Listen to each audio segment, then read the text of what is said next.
years ago, I used to say, well, if it's a person that's inspiring me, it's going to be a story. If it's an event, it's like it's going to be, and if it's an event that's based on my family history, it's going to be a memoir. And if it's going to be an image, it's going to be a poem. Like it was, and maybe it was a bit simplistic. But now I've got so many projects. I'm like 5 or 6 projects ahead of me that I already know. I already know what I'm building towards. Before it was building up. You'd wait for the inspiration, and you said, okay, well, this is a poem, well, this is the beginning of a story, the beginning, and then you build up. But no longer. Now I'm building, I build from the ground. I used to have foundation, but now I already know what I'm going to do. I've already got the next 3 prose projects in my head. I've already got the next 2 poetry projects in my head. So now I'm building towards those larger projects. So it's different, but I'm like 17 or 19 books. I can't remember how many in. So I already know, what I'm doing.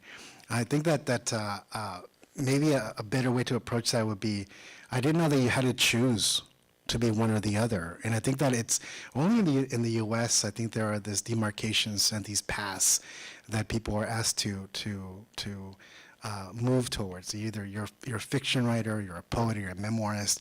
But I just, that's why I went to 2 writing programs, because I wasn't satisfied. I went to a writing program to get a degree in poetry and wanted to get a degree in prose, because I thought that's what a writer did. A writer did everything.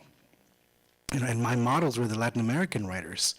Most of them were journalists and poets, journalists and prose writers, journalists and playwrights. I mean, there's all kinds of combinations. That's what I thought. That's what I thought a writer was. But then I went to a writing program, and they said, well, what are you, poet or a fiction writer? And that was very dissatisfactory to me. So after that, I said, well, I'm just going to continue growing and continue learning, because this is what I want to do. I want to write all these things. Yes. Would you say more fiction?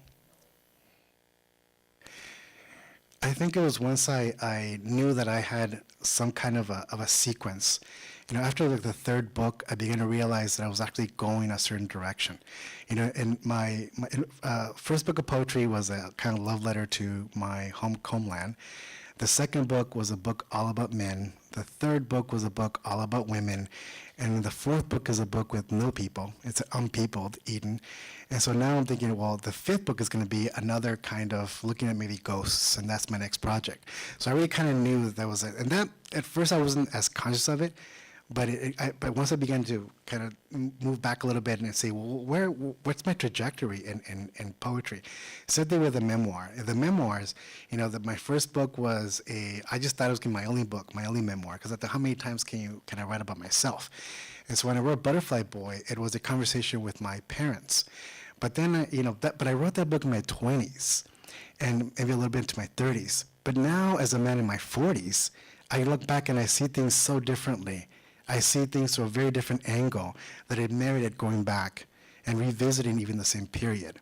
So that's an interesting journey there as well. And I know that I'm going to go back to my childhood and to my family story again in my 50s. So I'm going back to the same period, but I've written, I think, 2 books and a couple of essays in one of my books. But now I'm working on my 4th of nonfiction. And in terms of prose, where I wrote a series, I did my young adult novels. There was a series, so I've done 3 in a series, and now I know what I'm doing for my 4th. So I think that seeing kind of the sequence is what helped me understand what my next project was going to be, what I was going to invest my energy in. And now that I see it a little more clearly. So I think for quote-unquote literary writers, the transition into YA is the one that's often treated as taboo. Yeah. And I know that's even something that we struggle with here in terms of admitting students, that we have people with those interests. And so the question is, like, can we adequately serve the interests of those desiring, at least maybe having the aspiration to write YA? So I'm wondering, what was that decision like for you? Sadly, I too had that prejudice, and that prejudice needs to go away. The treatment of YA literature is kind of inferior, because I think it's certainly the audience for YA literature is much younger, but that doesn't mean that they're dumber. That doesn't mean that they're less sophisticated. It's certainly not now. I mean, we put so much pressure to our young people to understand the world differently, and they see it differently, right? Now we are writing for a generation of digital natives. I mean, most of us are digital immigrants, right? And so one of the things that I've learned, because I really didn't expect to write YA. I wasn't interested. I did read a few YA books, but it wasn't anything that I was curious about until I was challenged to write a YA novel. And because there were very few characters that were Latino and very few characters that were gay in YA literature. And so I thought, well, I'll see, I'll try it out and see what happens. And then when I began to look around and read around, I began to understand how much of a need there was in YA literature and how much YA literature took risks that even our literary books did not, in terms of thematic, in terms of some of the subject matter that YA authors were approaching. I thought, they're very brave. They're very interesting work being done. But there's still this weird stigma. I mean, even in the, especially in the awards, for the awards consideration. I mean, that's why I think so many people are afraid of the YA label, because then they're going to be, left out of certain of being contenders for certain awards. I think the only big award is the National Book Award has its category, but even that's a very new category. I think it's 2005 is when that covered, so it's like less than 10 years. But the National Book Critics Circle doesn't have a YA. We've talked about it all the time, but there's always this pushback that it's not but nobody understands it. If you don't read YA literature, you're not going to understand it. So therefore, I really get upset when people engage me with YA. I'm like, well, you can only do that if you've read it. You can only read it if you understood it. Otherwise, I mean, we could talk about any subject that you know nothing about. We're not going to get anywhere, right? So I'm very clear that YA literature is not inferior literature. That needs to be dismissed, and there's such a value to YA books, especially now. I mean, these are and also the other thing about YA literature is that the readership of YA is I think it's mostly young women and grown-ups. And then it's not young men. Even if the books are supposedly directed towards young men, or if the books have young male protagonists, the young women will still read them, right? And so one of the questions I always get sometimes, well, how can you get the young men to read? People are so concerned. Finally, I got tired of it. I said, you know what? Men are going to be okay in this fucking world if they don't read a book. All right, get over it. Jesus. They're going to be all right. Men have not been held back because they have not been reading. My God, really? Do I need to go there? I just got tired of that. I got tired of that because as a male author, I get that question. How do we get the young men to read? They'll be fine. Don't worry about them. We have to worry about other groups. We have to worry about our LGBT youth. We have to worry about our young women. That's what we have to worry about, not the young men. Anyway, kind of went off the handle there. But I tend to do that. Go ahead. Space is full. Okay, good. Maybe we can stick with the National Book Critics Circle for a second. Oh, yeah. One, what does the inside of that room look like in terms of the executive board? And two, what is it like being yourself inside of that room? Well, I can sort of speak to it because I'm off the board. After 8 years, I served at the National Book Critics Circle, and I remember when I first got on this organization, I was so intimidated because I was sitting there next to the book editors for the San Francisco Chronicle and the New York Times and the Chicago Tribune, the Philadelphia Inquirer, all these newspapers that of huge reputations and people that have been dealing with books for decades. And there I am, the newbie. My credentials were that I was a reviewer for the El Paso Times for a few years. And I get there and I had to prove myself, because I think many were surprised that there was such a thing as the El Paso Times. But there was, and there I was.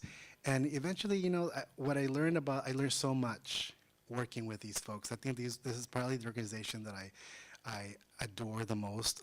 These people are very serious about literature. There is no kind of, people talk about this weird sort of bargainings that take place, or these weird sort of, or people having agendas. And you know what?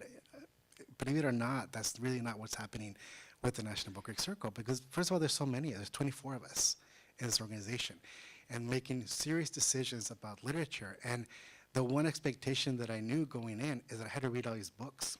I would get about 1,000 books a year, and I would give them away, mostly to my students, because most of the books are at the end of this year, you only single out 5 per category. There's 6 categories, only 5 books, right? And even then, only 1 winner per category. So these are very, very special books, and it's an incredible task, but it's a great task. I think my education as a writer and as a critic and as a reader, because I'll be honest, we all have our blind spots, even as readers. We don't read everything. And so I've learned so much about biographies, which is a category that I didn't read until I got in the National Book Circle. And now I can tell you a lot about Napoleon. I can tell you a lot about Queen Isabella. I can tell you a lot, wonderful, wonderful biographies that were out there. But in terms of anything that's, there's nothing dirty about it.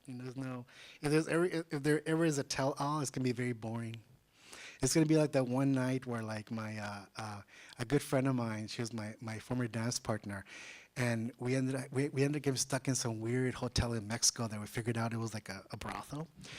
And so we're in this room and we're like, do you think there's a camera in this room? And we're like, well, that's gonna be the most boring porn, with a gay man and a straight woman sitting there. We just sat there and talked, That's exactly what this tell-all is gonna be. There's gonna be nothing interesting except serious conversation about books.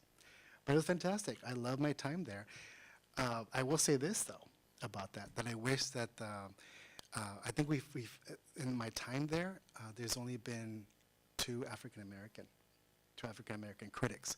First was Valerie, I forget her name. She was from the Atlanta Journal-Constitution. She was Zora Neale Hurston's biographer, and she was on her way out when I went in, and now there's Walton Muyumba, who's there. But so that was, and there's been a couple Latinos. I don't think there's ever been an Asian American. Does that make a difference? Yes, it does. Absolutely.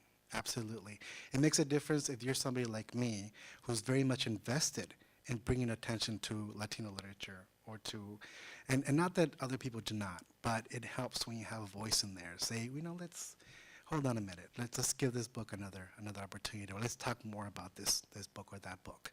So yeah, those things do make a difference. As I'm sure in any kind of panel, I serve on a lot of panels, and when you have somebody as outspoken as me, yeah, I know I make a difference. I don't just sit there and push over. Okay, I'll just vote with everybody else. Absolutely not. Other questions from the floor?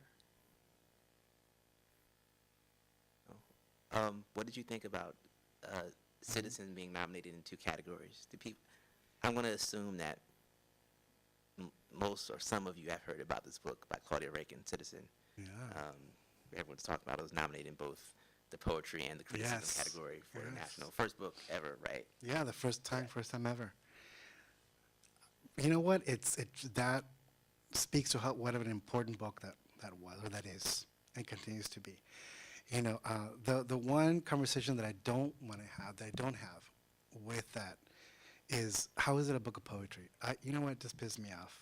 It pissed me off because it's a book of poetry because she said it was a book of poetry, period. And I think she was surprised by the criticism category. Right? But why is it criticism? Because the critics thought it was a book of criticism. So you can go out there. You have no control over your product after a while, and also you don't have control over what people call you. This has with identities, right? This is another issue. That you can say that you're this, or you can say that you're not that. That doesn't matter. What the readers name you, what community claims you, that's what's important, right? And you just let it go. If you fight that, you've got issues, right? And Claudia didn't. She's like, well, I'm flattered. That's wonderful that's there. But it speaks to what an amazing book that was, and how it spoke to different audiences, how the poets understood what it was doing in terms of reconfiguring perspective, not only about race, but about poetry, right? And as criticism, certainly because it was a book that made you critically think about race, right? And that happens in poetry too, absolutely. But then, not all of the folks on the board there are poets or readers of poetry. So they saw it through that lens, right? So that was important. I think that book, and I would not be surprised if it ends up being a Pulitzer Prize winning book. I don't know what category that would be, but any category that they see it as fitting the meriting the award, I think will be a good thing. It's an incredible book, and if you have not read Claudia Rankin Citizen, you must, because it's going to be it's a book of our times, absolutely. What did you think of it? Honestly, Yeah, honestly, here we well, go. actually, wait, this isn't about me. What time is it? It's about you. 7:23. I made it about you. Well, I mean, honestly, I've one of the things I've noticed about the book is that many African American women writers have championed it, and many African American male writers, particularly straight male writers or hetero male writers, sort of have ignored it or shunned it. I kept wondering, like, what is that about? What is that about? And so I read the book, and honestly, I found parts of it interesting. Other parts I really wasn't engaged, and I'm sort of like, I may write an essay about this, I may not, but I think that whole concept of microaggression means something different, across genders. So I think, like, Absolutely. as an African American, as a hetero African American male, the idea and investment in microaggression is very different than it would be for an African American female, and I think that's something that's sort of getting lost in the conversation across genders about the book.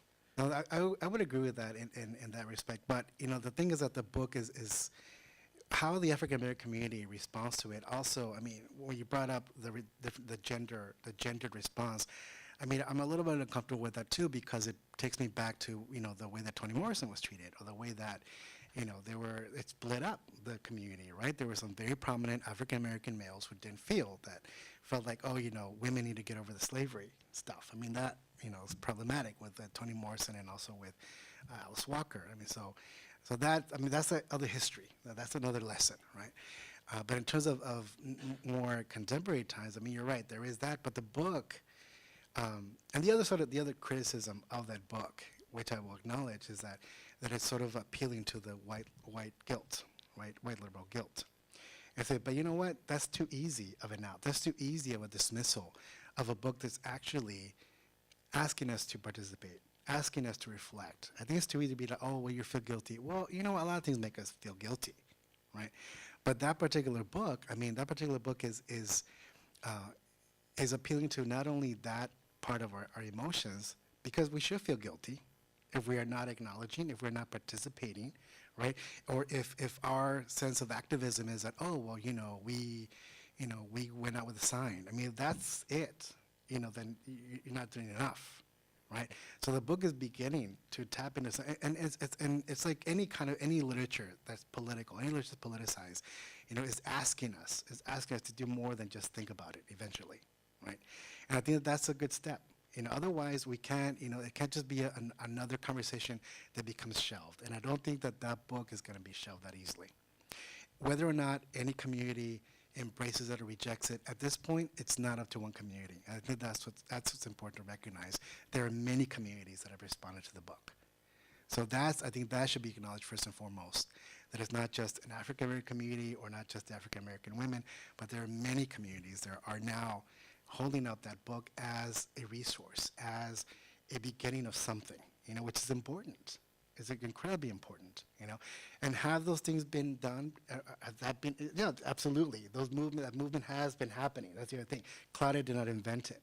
That's to acknowledge, but she's the one, or that book became the one really that kind of shook things up, and also very timely. Yeah, I mean, Right? timing is a big Timeliness part. is absolutely important. Would have had a different effect, outside of Ferguson? I probably, but you know what?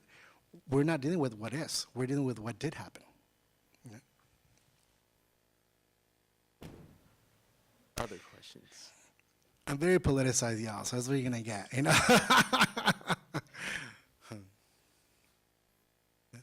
Talked a little bit, you mentioned earlier Latin American literature Yes. and also the community.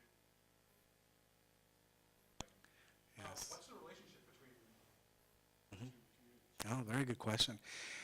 You know, the one thing is that there's always this misunderstanding of what is Latin American and what is U.S. Latino, right? So that just from the beginning, let me just say that U.S. Latinos can be written mostly in English. There's very few U.S. Latino writers who write in Spanish, even if they can. They're not writing in Spanish. There's only I can think of only one or two poets that write in Spanish, but their work is translated before it's published, right? Latin American writers are going to be exclusively in Spanish, even if they do know English, right? It's a very different market. Historically, there hasn't really been a relationship between Latin American and U.S. Latinos, primarily because Chicano literature, which is what many Latin American literatures understand about U.S. Latino, which is Chicano literature, is those writers who write in English who have ancestry in Mexico, right? Chicano, was always considered to be an inferior literature. A, because it was in English, right? And B, because it was an experience outside of the homeland, right? And so, and the other thing you need to know about Latin American literature is that so many of these Latin American writers are upper class. There's not a huge working class writership in Latin America, right? So you see a lot of you know, even our great writers like Octavio Paz and Carlos Fuentes. I mean, they didn't come from, you know, migrant farm workers. The way that they were not working class peoples, the way that many of U.S. Latino writers are. And you see that. How do we know that? Well, you see that if you read the literature, you see that so much of the U.S. Latino narrative is a working class narrative, and you read, you know, the Latin American narrative, and it's a middle class narrative. You know, I mean, I found out the hard way when I read, you know, like Water for Chocolate. You know, I was so excited. There's this movie and this book everybody was so excited about this book, and I started reading it, and then they had The Dark Maid, and I go, what the fuck?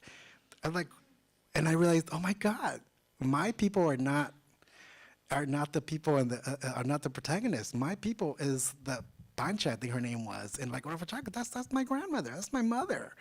You know, then I realized, okay, you know, it's sort of like I was just in England, and you know, all my Downtown Abbey and Harry Potter fantasies just flew out the window when I realized, gee, I really don't fit in here. So that's exactly the same effect I had when I was reading like Water for Chocolate and so much other Latin American literature. It was like, wow, this is a very different narrative, but it's an important one, right? Because I think that there was for a minute that there was a group. There were two groups actually. They were kind of pushing against that, the dominant magical realist narrative, right? That Gabriel Garcia Marquez and other words like that had placed out there, and they were like the Mac Ondo, which was a play on McDonald's and Macondo, which was the town of the 100 Years of Solitude. And then there was like Generación del Crack, right, which is the crack generation. They were kind of pushing against that. They were bringing the literature outside of the romanticized rural and small town areas into like the urban, you know, the urban realities. And then began the conversation with the U.S. Latino writers who were beginning to be translated. Very few of it is translated. When I think there was maybe like 20 years ago, a couple of Chicano writers went down there, and it was just a disaster because first of all, there was no communication, and not only linguistically but experience. You know, you had people in the U.S. who had been, you know, they were children of migrant farm workers or they were children of cannery workers, and then you had like, you know, the children of the senators. You know? I mean, put them in a room and let them see what happens. You know, that's what ended up happening. So I think that's changing now.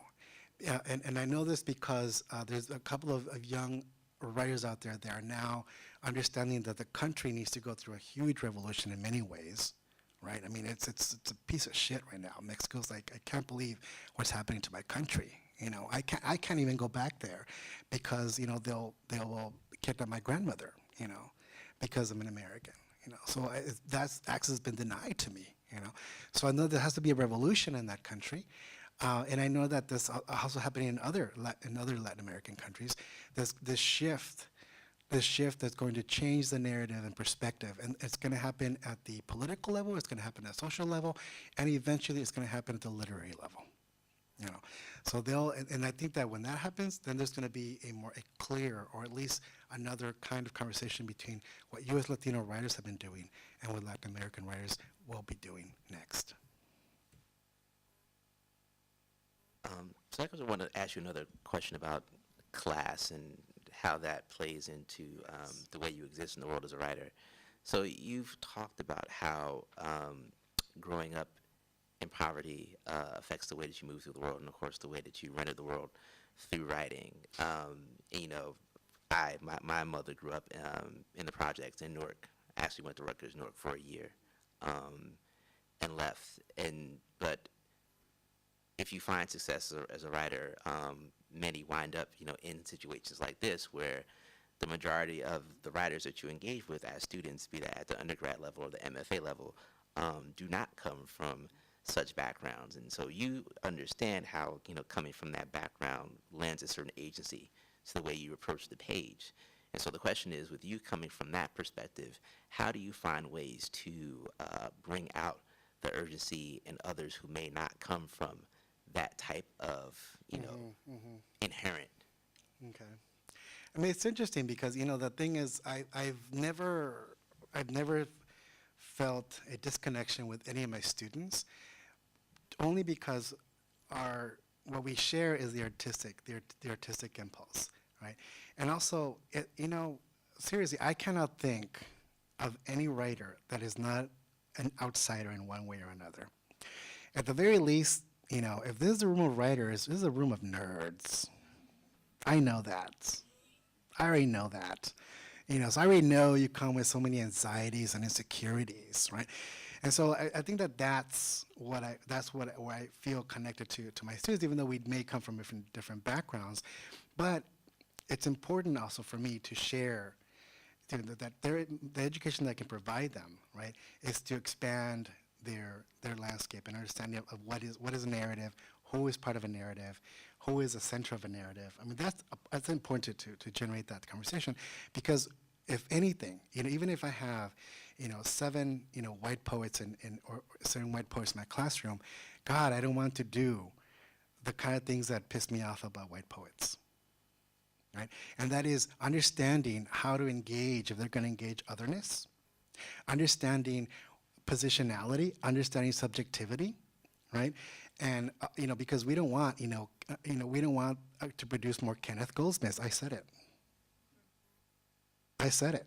I mean, what an asshole. Complete asshole. Is this on camera? You're an asshole, Kenneth. Do you all know about what's happened with Kenneth Goldsmith last? This sort of avant-garde sweetheart. Yeah, actually, he participated in this that poetry reading that I organized at the White House, and he showed up. I was like, who is this guy? Last week he basically read, because he does these things where he reads existing texts as, you know, found poetry.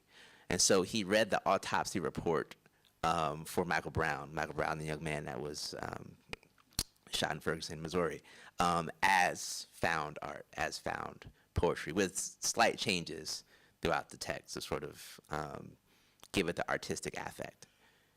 And then this idea that it's a permission of the artist to do whatever usually he, it's not she, whatever he wants.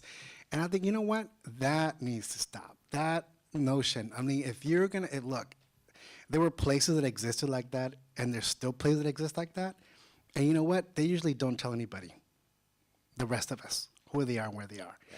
But so if you're going to be a public intellectual, public artist, then you have to recognize consequences. You have to recognize context. You have to recognize privilege, right? Which is exactly what he did. It's just like, you know, this notion of like, oh, I'm just like the sweetheart. I can do whatever I want. And people come to his defense of, well, it's art. It's about art. You know what? Give me a break. Give me a break. It's not about art. All right? No, absolutely not. That's the way you hide behind in order to give yourself permission to do some of the things that you do. And I really noticed, and also that he ended that piece with, like, you know, Michael Brown's penis opened up a whole other conversation about, you know, what we understand in this country, the obsession, you know, with the African male genitalia. Absolutely, that's what he did. Did he understand he did that? Probably not. I think he may have. Oh, what an asshole. You know? Makes him more of an asshole then. I kind of wish it didn't. But, so anyways, back to a positive, because I don't want to, turn it to that. But the thing is, like, those conversations that are important to, if you're an artist of the world, that imagination is not just something you fling around and you hide behind, that we have this power, those of us that have not only talent, but also we have agency, we have this position to be able to write and to create and to share and communicate, right? So that's a responsibility. That's a huge responsibility. And there's notion of, oh, it's just art, you can do whatever you want to do. It's first of all, it's not true. It's not true. Okay? Because there are consequences, there will be responses. If you just don't care, all right, then that's fine. But you know what? Then don't come crying that somebody called you names like he did. Like, that's the first thing he did. He's like, oh my God, they're being mean to me, all the brown people. Like, well, you know what, dude, what do you think? What do you think was gonna happen? That we're gonna all stand behind like, oh yes, you're right. Oh, it's art, absolutely. No, absolutely not. We don't live in that world anymore. We don't live in that world anymore. And also the other thing that I do is I always talk about race in my class. Always talk about race. And I'll tell you what, so many times my students tell me those are first conversations they've had about race in the classroom. That tells me I know a lot, and I know exactly what kind of classrooms they were in, and exactly the kind of teachers that they had. Because everybody's afraid to talk about it. Right? That's what I do. They get kind of startled and stunned that we're talking about this. Like, well, what do you think was going to happen? That get over that fear and that anxiety. This is why we are where we are. Going back to Claudia Rankin. Mm-hmm. But do you think you can write work now that, oh, sorry, is that a hand? Yes. Yes. You said, give me a break. I find that they're more often taken than given.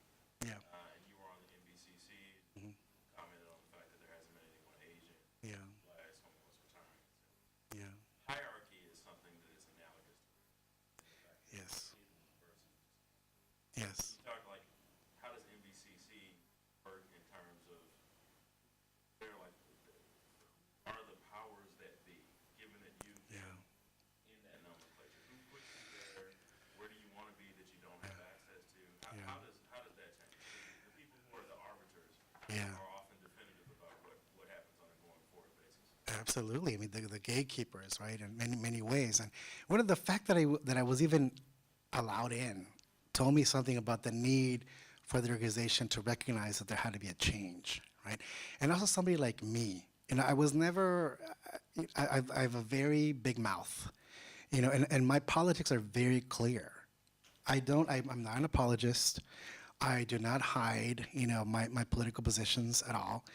And so I'm sure they knew that. I'm sure somebody Googled and they saw, oh, this guy's been arrested like 8 times, So, I'm sure they knew that, right? But they still welcomed me into this organization. So I took that as a challenge.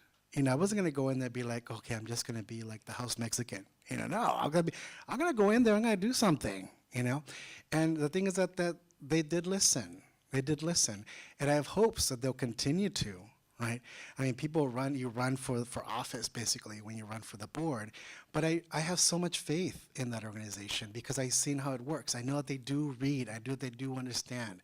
And these are careful readers, And yes, it's about the work, right? It's about the work.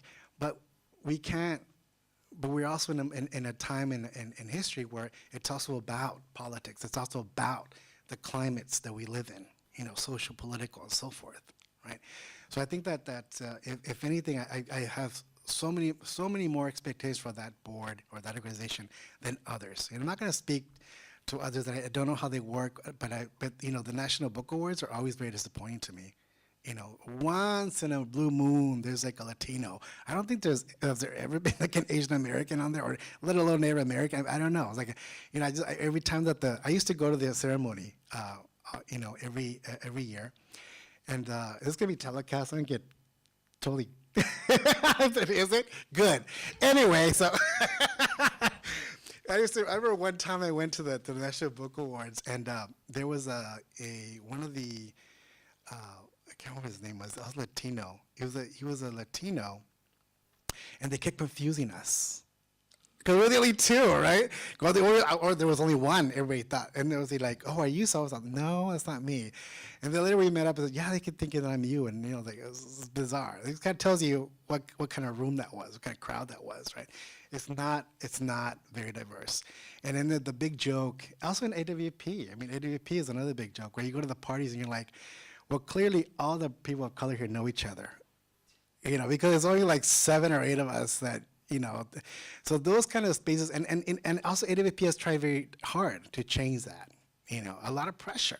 It takes pressure from people. And now that, the good thing is that now with social media, that pressure is a little more immediate, right? You could get campaigns going. I mean, that's how Ferguson I got, right? It was like, I don't know how many millions of tweets before CNN picked it up, right? I mean, now social media is doing something interesting to put pressure on these organizations to own up to whatever lip service they give to diversity, right? I mean, we shouldn't, and the thing is that people also kind of say, well, they can hide behind this. Oh, it's about the work, it's about that quality. I'm like, well, yes, but where are you looking for this quality? Are you looking to these communities for quality? Because we have that too, So I think that's a key. Put the pressure on these organizations. As a writer that is semi-active on social media, there are some who are much more active, for better or for worse. I love Twitter. Yeah. Yeah. So what is your ethos about being an author on social media? Like, why are you there? What do you hope to do God. there? Well, that my publishers made me get on one of these things. 'Cause I didn't do social media at all. I was just really, I thought I'll just do my work, and I'm behind the scenes, very behind the scenes, And I don't have a Facebook page. I have a fan page, which I don't even run. I don't control it. It's something I tell the dude, can you put this? And maybe he will, maybe he won't. So it's like, it's kind of weird. But I don't have Facebook. But only until but my publisher said to me, you have to get on social media, because as an author, if you want to connect with the next generation, with the digital natives, they're going to think you're dead if you're not alive through social media. Right? And at first it kind of scoffed. They go, oh, no, it's not going to matter. But it has mattered completely, because that's what I've been interacting with, a lot of young writers. It's exciting. And I thought, well, I'm surprised that I kind of held back, because I've always championed young writers. But now I get to see these networks, and I get to keep my eyes on things. Like, oh, so-and-so's announcing their book, or so-and-so, and I see it, and I see it, and I go, okay, well, let me see. Can I do something with that book, right? Can I do an